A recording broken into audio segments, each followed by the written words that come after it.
Hi friends, இன்றைக்கி என்னென்னா எறா குழம்பு தாங்க எப்படி செய்யலான்னு பார்க்கலாங்க. எறா குழம்பு யூஸ்வலாக எல்லாமே செய்கிற மாதிரி ஒரு குழம்பு, கார குழம்பு, மீன் குழம்பு வைக்கிற மாதிரியே தான் எறா குழம்பு வைப்பாங்க. ஆனால் நான் கொஞ்சம் டிஃப்ரெண்ட்டாக நம்ம மட்டன் குழம்பு எப்படி வைக்கிறோமோ, மட்டனுக்கு வெங்காயம், தக்காளி, என்னென்ன ஜீரகம், தனியா எல்லாம் வறுத்து போட்டு நல்லா அரைச்சி எறா குழம்பு வைக்கலான்றதுனால இன்றைக்கி அது மாதிரி செஞ்சுருக்கேன். அவ்வளோ டேஸ்ட்டாக இருந்துச்சுங்க. அதுக்கு ரொம்ப பொருள்லாம் தேவை கிடையாது. வெங்காயம், தக்காளி, தேங்காய் இவ்வளோ தாங்க தேவைப்படுது. அதை நல்லா அரைச்சி வச்சிங்கன்னா நம்ம ஈஸியான முறையில் மட்டன் குழம்பு முறையில் எறா குழம்பு செய்யலாம். அவ்வளோ ஒரு டேஸ்ட்டாக இருக்கும். சூப்பராக இருந்துச்சுங்க நான் செஞ்சு பார்த்ததுக்கு. அதனால தான் உங்களுக்கு வீடியோ எடுத்து இதை அனுப்பி போட்டிருக்கேன். நான் இது ப்ராப்பராக இருக்கா இல்லையான்னு எனக்கு தெரியல. ஆனால் நீங்கள் பார்த்தவங்க எனக்கு கண்டிப்பாக சொல்லுங்கள். எனக்கு எறா குழம்பு இப்படியும் இந்த முறையிலே செய்யலாம். எப்படின்னா காரக்குழம்பு எப்படி வைக்கிறோமோ, மீன் குழம்பு எப்படி வைக்கிறோமோ அப்படியே செஞ்சிங்கன்னா இன்னமும் கூட டேஸ்ட்டாக இருக்கும். இது அதோட மட்டன் குழம்பு முறையில் செஞ்சதுனால அவ்வளோ ஒரு டேஸ்ட்டாக இருந்துச்சு. இப்போ பாருங்கள், வெங்காயம், தக்காளி எல்லாமே நான் கட் பண்ணி வேனலில் போட்டு நல்லா வதக்கிட்டேன். என்னென்ன தேவையோ அதுக்கு எல்லாமே நான் சேர்க்கறத பாருங்கள், நான் சொல்கிறேன் உங்களுக்கு.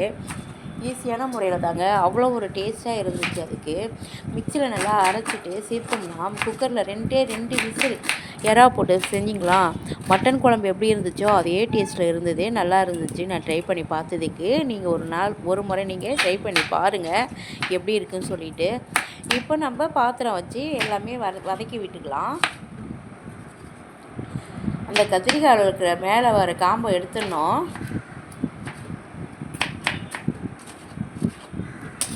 வானலில் எல்லாமே வச்சு வதக்கிக்கலாம். நான் 1/2 கிலோ எறா எடுத்துருக்கேன் குழம்பு வைக்கிறதுக்கு. அந்த 1/2 கிலோ எறாவும் போட்டு வச்சதாங்க அவ்வளோ ஒரு டேஸ்ட்டாக இருந்துச்சு. பாருங்கள், ஜீரகம், பெருஞ்சீரகம், நெல் ஜீரகம், தனியா 2 ஸ்பூன் போட்டிருக்கேன். தனியா நல்லா வாசனை வர அளவுக்கு வறுத்து விட்டுக்கலாம். அவ்வளோ ஒரு டேஸ்ட்டுங்க. அது எவ்வளோ மணமாக வறுக்கிறோமோ அந்த அளவுக்கு டேஸ்ட்டு. அது கூட வெங்காயம், பச்சை மிளகாய், தக்காளி, தேங்காய் எல்லாம் நல்லா வாசனை, பச்சை வாசனை போகிற அளவுக்கு வதக்கி விட்டுட்டு இறக்கி வச்சு மிக்சியில் நல்லா ஆற விட்டு அரைச்சி எடுத்திங்கன்னா அதுக்கப்புறம் நம்ம குக்கரில் வைங்கலாம். குக்கரில் எது செஞ்சாலுமே நல்லாவே இருக்கும். நான் இப்போ எந்த குழம்பு வைச்சாலுமே குக்கரில் வைக்கிறது சூப்பராக இருக்கும். இந்த அளவுக்கு வதக்கி விட்டுக்குங்க. தேங்காய் பாருங்கள், சும்மா ஒரு பத்தை தேங்காய் தான், ரொம்ப தேங்காய் கூட கிடையாது. இது எல்லாமே நல்லா வதக்கி விட்டுட்டு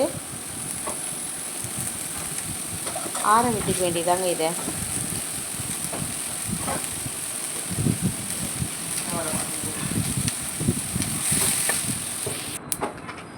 குக்கரில் எண்ணெயை ஊற்றி ஜீரகம் போட்டு வெங்காயம், கருவேப்பிலை போட்டு நல்லா தாளிச்சிங்க. சின்ன தக்காளி எடுத்து வதக்கி விட்டுச்சுங்க. அது கூடயே